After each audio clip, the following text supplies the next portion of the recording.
पूर्व नीलामधारी दादागिरी महिला स्वयं सहायक गोष्ठी नेतिबा पोखरी को पूर्वतन नीलामधारी दादागिरी जगु थानार द्वारस्थ होइछंती महिला स्वयं सहायक गोष्ठी। राजश्री जेना जीवन ज्योति एसएचजी सभानेत्री सर आम 16 तारिख दिन नीलाम नहीं एलमापुर बड़ पोखरी काली जाल कि छाड़ी पूर्वर नहीं गोपनकानी नामक जड़े व्यक्ति आज से पोखरी माछ सब धरी नहीं एवं पोखरी बंध को पूरा खेले गोटे जेसीबी साहय आम आसी फांडीर द्वारस्थ हाँपाई जे आमको न्याय मिलू आम कौन करूँ बर्तमान 16 तारिख दिन नीलाम नोटिस आगुरी होता 7 दिन पूर्व आम 16 तारिख दिन नीलाम नेलु 75,000 टंकार से आम 76,000 नीलाम नहीं क्विंटाल माछ छाड़ीचु 66,000 टंका बाकी चून 5,000 टंकार पकईचु पोखरी माछ सब धरा पोखरी बंध पूरा खेल जेसीबी माध्यम माछ आगुरी तो जहाँ थी माछ से आम कलना करूँ कि आम जो 3 क्विंटाल जाल बर्तमान छाड़ी से संपूर्ण धरा जाल सब नष्ट हो जाए पोखरी 6 एकर आगे जदि आमको न्याय न मिले आम रामकृष्णपुर 50 एसएचजी आम ये धारणा बसबू आम यही फांडी धारणा बसबू।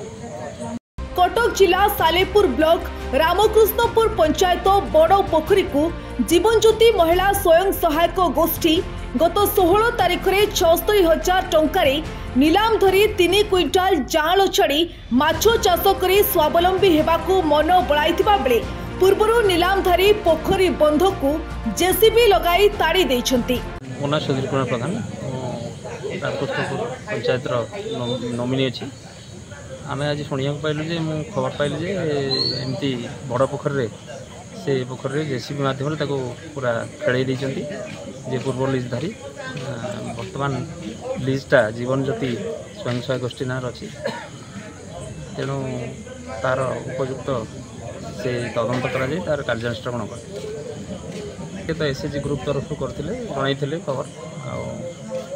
तेणु पुलिस तार उपयुक्त तदंत कर दिगरे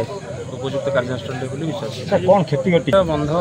जेहेतु कहते पूरा खेल तेणु से पुणी थे माछ चाष करवा केवे भी संभव ना जी भी लीज धरछन निश्चय क्षति हम एवं से आर्थिक क्षति निश्चय सह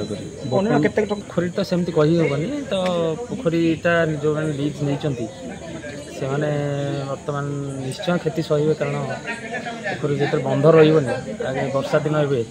जदि पोखरी पूरा भर्ती हो गला बंध रही बंध न माछ चाष करवा भी संभव हम ना न्याय मिल आशा रही प्रशासन तार सठिक पदक्षेप नेब ये विश्वास आशा भरसा रही। जेसीबी पुलिस जबत करी जपकुद फांडी रे अटक रखिछंती। जेसीबी मालिक कहिबा कथा मोते गोटिए पोखरी देखाई अन्य पोखरी को खोलाइबा पई ऑपरेटर को नहीं मेसिन खोलिबा पई कामरे लगाइछंती। मंजूर अली खां विलेज पटना पोस्ट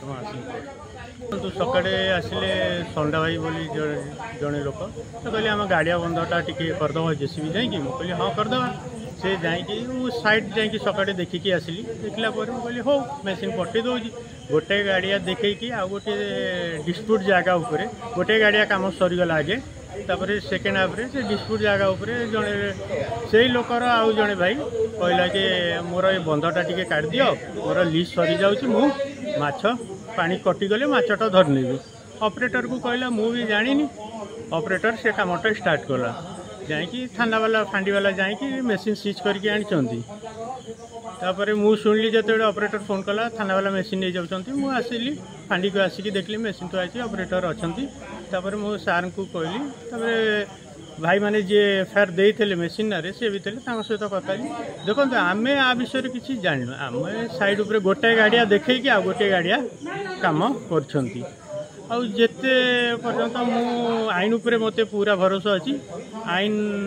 जहाँ कर आईन को पूरा सहयोग करी आईन हिसाब से मुझे चलिए आड़िया मुझे जाइनी ऑपरेटर कहूला मुझ घंटा खंडे काम कर आज्ञा मुझे साइड उपर को जाइनी मुझे सकाळे जो गाड़ियाटा देखिक आसी से गाड़ियाटा पर्सनाल गाड़ियाटा सेटा काम सरी जाइतिला ऑपरेटर को सेटा सारी के अलग गोटे गाड़िया से साइड रे थिला केते माछ जाइचंती केते कटा आइची साइड मु फोन ऑपरेटर कला जेमते मु डायरेक्ट लोकर दीटा जाका गाड़िया से कहला मोर दीटा जाका गाड़िया गोटे काम सरी जाइची आ एटा टिके कर दे बर्तमान आपन ये हमकु डाकितेला से आसी जोगाजोग कलानी आम सहित सार सहित एबे भेट कली सार कहले सकाळ 10टा बेडे आपण आसन। कटकरू तुषार ज्योति नायक रिपोर्ट ओडिशा हालचाल।